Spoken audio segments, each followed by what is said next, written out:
kamusta na nga ba yung bolt on natin? Yung dito tayo magpalipad. Mamaw na to. Ang mamaw ng Dasol at mamaw ng Ordaneta. Alright, Dasol. Kung mapapansin nyo, dito madalas ako nagta-top speed.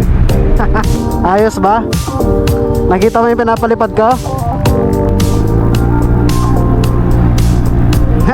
So, same as stock mga katribo. Mali ang nadagdag lang talaga is yun nga, yung extra power.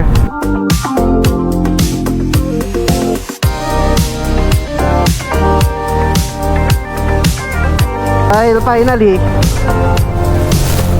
may drone na tayo.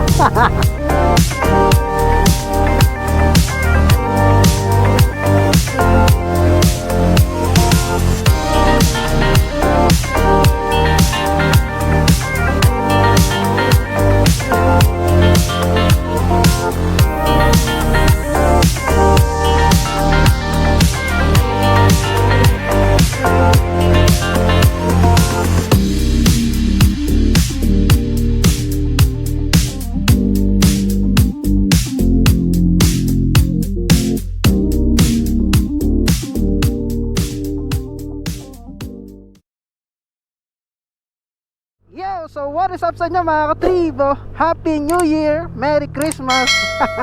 Year 2026 na. Sobrang dami na nangyari sa atin. Bago tayo magsimula sa vlog na ito, ipasok ang malupit na intro. Ay, wala pala tayong intro. So ayan, bali-balita lang tayo. Magibali-balita lang tayo ngayon mga katribo. So ngayon, ayun, daw tayo ngayon ng Dasol. At mayroon akong ibibigay ng mga items. So tapos na yung kasal natin mga katribo. Ayan o, finally we are married. Mayroon kasi kaming isang ninang dito sa Dasol na hindi namin nabigyan ng souvenir. Kaya ito, may souvenir tayong dala ngayon. Tapos hinatid rin natin si Commander ngayon sa school dahil may klase siya ngayon sa college. So medyo loaded tayo ngayon. Sobrang dami na nangyari mga katribo. Hindi na rin ako masyado nakapag-update. Kaya kung mapapansin ninyo, yung mga vlogs natin ay more on lang sa Facebook. Pero na-upload ko pa rin naman dito sa YouTube at sa Facebook din, diba? So hindi tayo mamabilis ngayon dahil may mga dala tayo. Alright, so habang pupunta tayo ng mga katribo ay pag-usapan na rin natin yung kamusta na nga ba yung bolt on natin, yung CRP na stage 1 na bolt on na nilagay natin dito sa ating motor. So ito, nakapag-endurance na tayo mga katribo. Ayan. And araw-araw natin gamit tong motor mga katribo pamasok sa school. Eh ang tinatakbo ko everyday is nasa around 70 kilometers everyday yun mga katribo. Kamusta nga ba yung gas consumption? May dinagdag nga ba sa power? Ano yung pakiramdam kapag dinadrive mo na ang naka-bolt on? Yan, lahat yan. Pag-uusapan natin ngayon mga katribo. Alright, so umpisahan natin sa gas consumption mga katribo kasi doon naman talaga nagmamatter ang usapan natin sa araw na ito mga katribo. Gaano ko ba kalakas sa gas ang naka-bolt on na NMAX B2 mga katribo? Based on my experience mga katribo, base sa aking napansin, same lang mga katribo. Future na gagawin pala natin dito sa motor mga katribo, magdadagdag tayo or magpapalit tayo ng ating throttle body. Ayan, baba ko lang na throttle body mga katribo. Magpapalit tayo ng throttle body na 34mm. So yung ating throttle body mga katribo, nabili lang din natin na second hand, pero yung injector natin is brand new. And then magpapalit din tayo syempre ng ating hose para sa ating ram air. Ayan, magpapalit tayo ng ating ram air hose. Ayan, so yun nga, balik natin sa pinag-uusapan natin mga katribo. Yung gas consumption mga katribo ay same lang, parehas lang. Hindi ko alam kung bakit.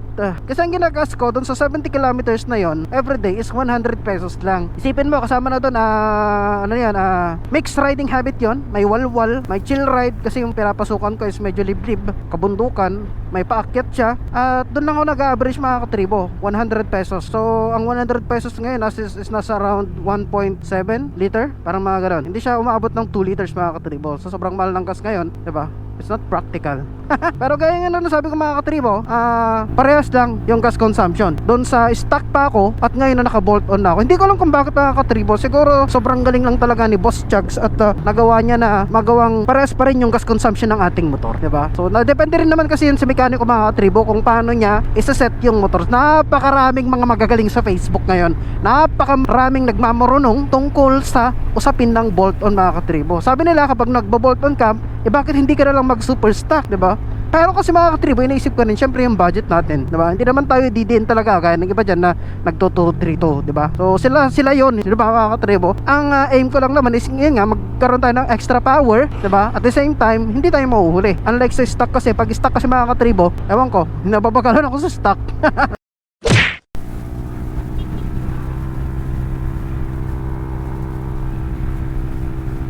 Ayan, ganyan ang takbuhan ng Bolton mga katribo. Hindi ko rin kasi masabi na mahina siya. Siyempre, gawa na rin siguro ng panggilid natin mga katribo. Grabe, ang gasto ng panggilid. Halos ang nagastos ko sa panggilid natin mga katribo, umabot tayo ng 7,000.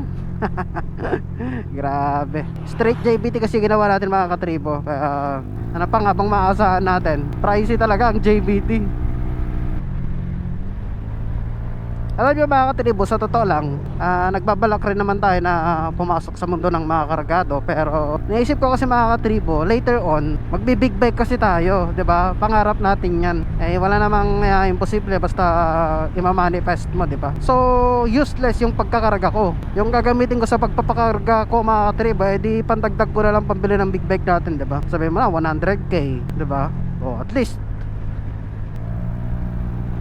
kung gusto ko ng malakas na motor, may malakas akong motor, 'di ba? Kung gusto ko ng chill lang na motor, may chill din ako na motor, 'di ba? Ganoon lang naman 'yun mga katribo. So, dito pala tayo ngayon sa Mabini mga katribo. So happy Fiesta Mabini, Pangasinan. Fiesta ng Mabini ngayon. Bumili tayo ng raffle ticket. Sana manalo tayo ng Honda Giorno, 'di ba?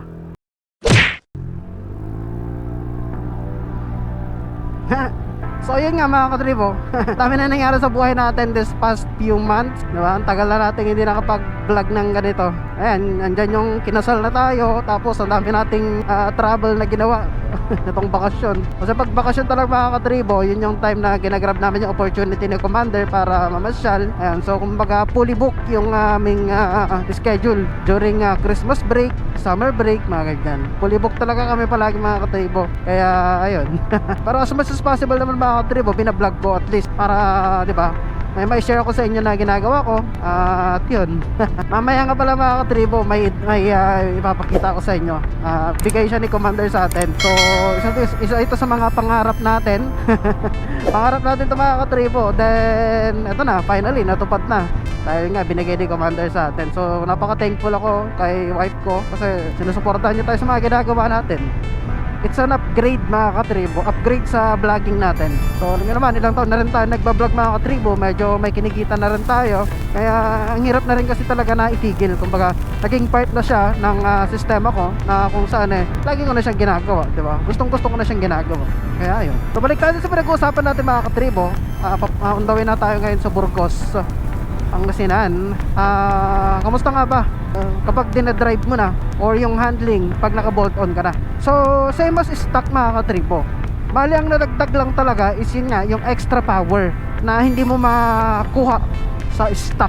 Alam naman natin ang stock kasi mga katribo, ang stock na settings ng NMAX or AROX, malakas yan sa arangkada, diba? Malakas yan sa arangkada talaga. At mabilis niyang makukuha yung dulo niya. Pero ang tendency naman nun ay mahina yung dulo. Kumbaga minsan nga walang dulo eh. Dito sa Bolton mga katribo, malakas siya all the way from the start hanggang sa pinakadulo sagad ng ECU mga katribo. Kaya nga ang gagawin ko dito sa motor natin mga katribo, kapag napalitan ko na siya ng throttle body, ay magpaparimap tayo mga katribo. I-remap natin siya. Syempre saan pa ba? Kay Moto Drift Tech, para at least mabalance lahat.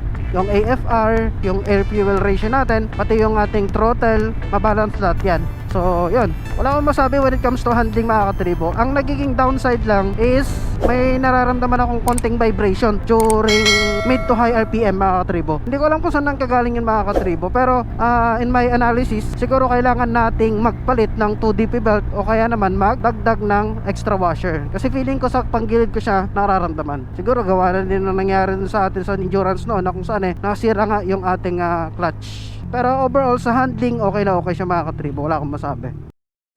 Alright mga katribo, so dito tayo ngayon sa may Dasol. Alright, Dasol na tayo. After 10 minutes of drive from Alaminos, so dito tayo ngayon sa Dasol. Alright mga katribo, so kung mapapansin nyo, dito madalas ako nagta-top speed. Dito ako nagta-top speed. may nagbibilad ng palay, pero magpicture lang tayo saglit, isang mabilisan lang na picture. Inform lang natin yung mga tropa natin na nandito tayo. Alright, that's all. Hindi ko nararamdaman yung vibration mga katribo kapag yung kakaarangkada lang. Mararamdaman mo talaga siya mid to high RPM mga katribo. Andun yung parang garalgal niya mga katribo. Di wala alam kung normal ba yun o ano. Normal ba yun sa mga naka-bolt on mga katribo? Please comment down below. Ayan. Para at least alam ko din kung ano. Pero ang usually kasi na nangyayari sa atin kapag yung na pag naka-bolt on na tayo, yung idle natin is hindi na siya stable. Kumbaga pataas pababa, taas baba yung ating idle. Kumbaga hindi siya fix. Alam mo, parang tipong parang kargado. Kargado pero hindi. Basta ganun, hindi maayos yung idle. Tingnan natin kapag na-remap tayo mga katribo kung magbabago ba yung idle natin o hindi. Pero sana magbago. Alright mga katribo, so okay na, na-drop off na natin yung dapat nating i-drop off dito sa Dasol. Ito nga pala ang Dasol mga katribo. Ayan. Pero sa tingin ko, ito na yung perfect time para ipakita ko sa inyo yung bagay na meron sa atin, na naidagdag sa atin ngayon mga katribo. Saan ba tayo papwesto? Saan ba maganda? Doon na lang. Pakita ko sa inyo ito mga katribo dahil sobrang excited ko dahil finally may drone na tayo. May drone na tayo mga katribo. Dito tayo magpalipad. Finally may drone na tayo mga katribo. Pakita ko sa inyo. Isang mabilis ang lipad lang. So ito yung ating controller. So actually na-unbox ko na siya mga katribo. Tapos yung ating mismong drone ay nandito. Ganito lang yung setup natin dito mga katribo dahil nagmamadali tayo eh. Mabilisan lang. Mas maganda siguro kasi talaga pag makikita natin to sa taas, itong buong Dasol mga katribo. Calibrate lang natin. Calibrate. Okay. Let's go. Isang mabilis ang lipad lang mga katribo.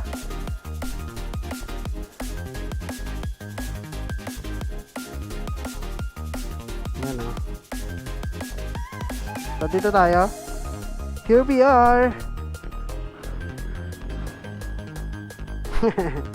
What's up mga katribo? So akyat tayo. Let's go. Ano ba ulit? Nagma-max altitude diretso eh.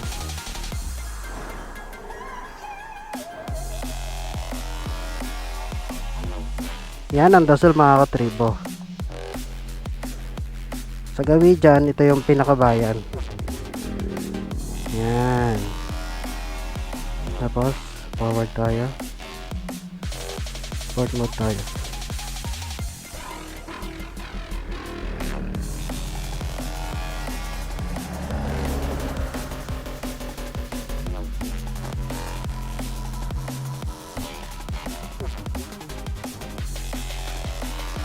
Ito ang balsahan mga katribo.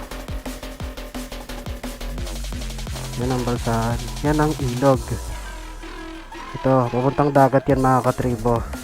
Ito naman, papunta dito sa mga palaisdaan. Okay, balik tayo.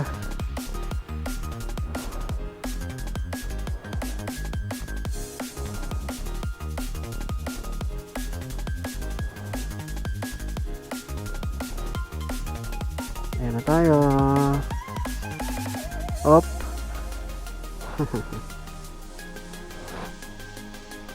Ang tanong, makakabalik kaya tayo?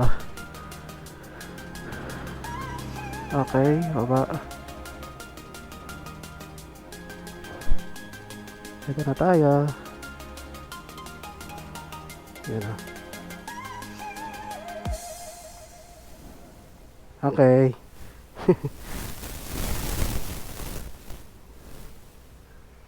Okay. Nakita nyo naman yung ano natin, pakaangas, di ba? Okay, doon ulit tayo sa Dasol mamaya.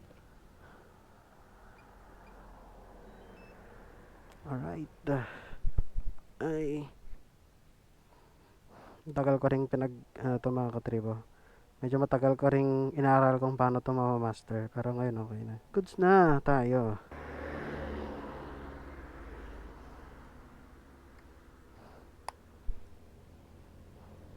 Okay. Next location tayo. On to the next location. Mabilisan lang tayo dahil nag-aantay si commander. Alam nyo naman, mahirap pagantayin ng mga commander natin. Magalit.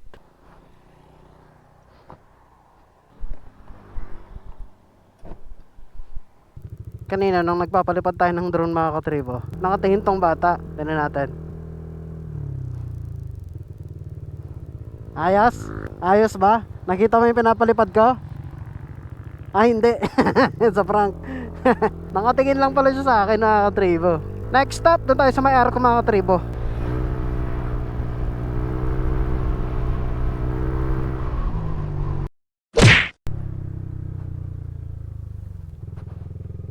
Alright, so dito tayo ngayon mga katribo. Dito tayo magpalipad. Isang mabilis na mabilis lang. Yeah. So gusto kong makita, makuhanan yung mismong arko ng Dasol mga katribo.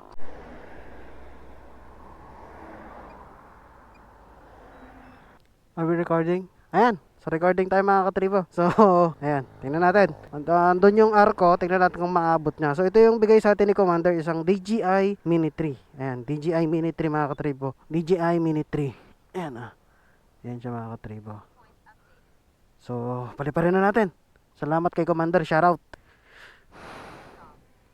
Yan ah, nag-take off tayo. Dito tayo.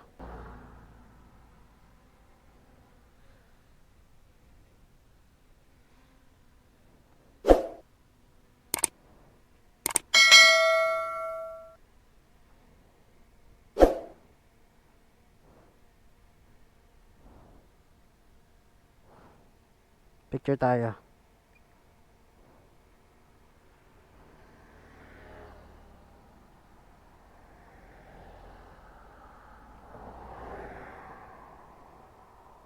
Yay!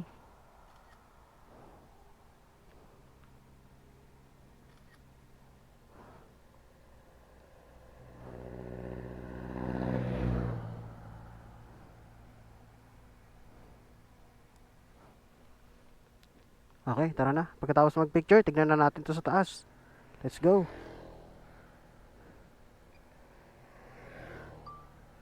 Let's go, let's go.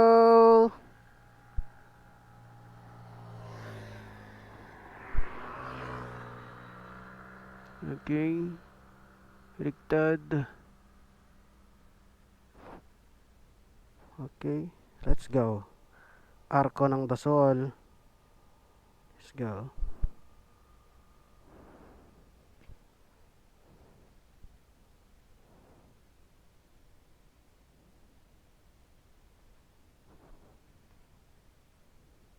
Ganda din na. Hindi siya makita.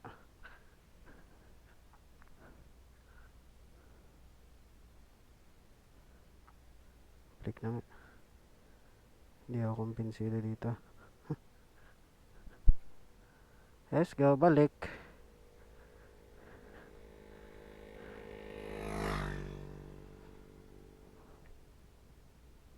Saan na? Na.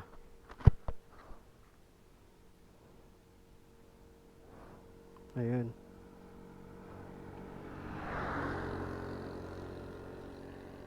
Yay!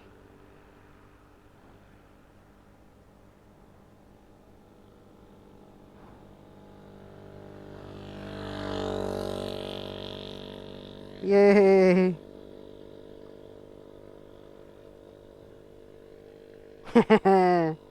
Ayan na siya oh. Recording ko tayo. Eh. Yay. Op. Shadow kang ano.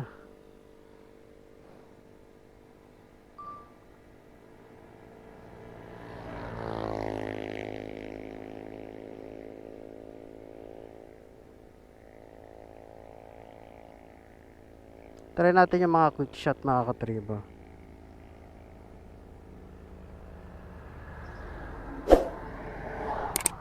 Try natin tong drone. Start.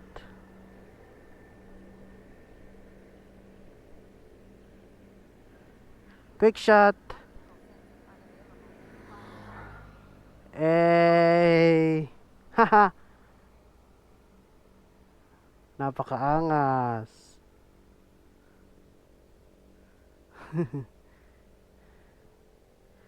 Okay, pwede na yan.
Mamaw na to. Ang mamaw ng Dasol at mamaw ng Ordaneta. Tayo, tayo sa ano, tayo sa sariling bayan. Sige Babs, thank you ah. Send ko na lang sana yung ano.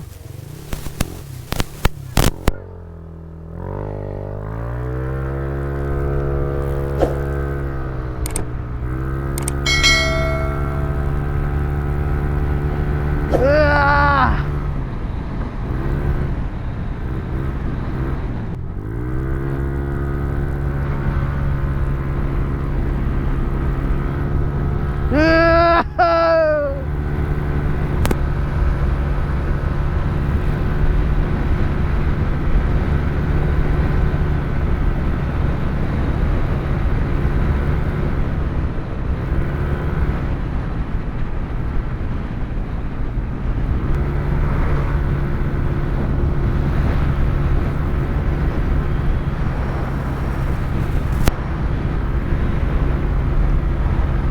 Tinesting daw ni ano ni Daryl to kanina.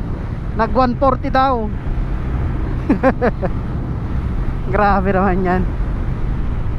Si Daryl nga pala mga katribo, ang timbang nun is 100 kilogram. Ayan. So nakita nyo rin yung mga ano natin, mga drone shots natin. Post ko na lang yan sa ating YouTube channel. Ayan. I mean, kasama na lang siya dito sa vlog natin mga katribo, di ba? So goods na yan. At least nakita nyo kung ano yung sinasabi ko sa inyo. So bigay yan ni Commander sa Tinong Kasal. At napaka thankful ko kasi binigay niya tayo ng ganong blessing. Tayo natin may pang drone shot na tayo. Alright.